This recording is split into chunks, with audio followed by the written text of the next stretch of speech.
నేను సత్యమే చెబుతున్నాను గురుదేవ. అశ్వత్థామ మరణించడం నేను ప్రత్యక్షంగా చూశాను.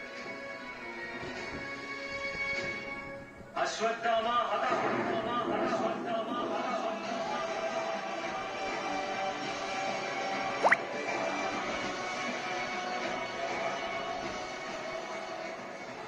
అశ్వత్థామ హత కుంజర. మరణించింది అశ్వత్థామ అనే ఏనుగు. మరణించింది అశ్వత్థామే.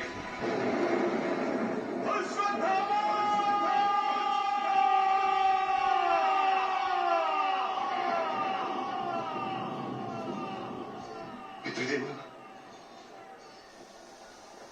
పితృదేవుడు ఎంత బిగ్గరగా పిలుస్తున్నారు ఎందుకు? మిత్రమా అశ్వత్థామ, వారి స్వరంలో ఏదో బాధ ఉంది. అది వింటే నాకు అనిపిస్తోంది ఎవరో నీవు మరణించావన్న అసత్య సమాచారాన్ని వారికి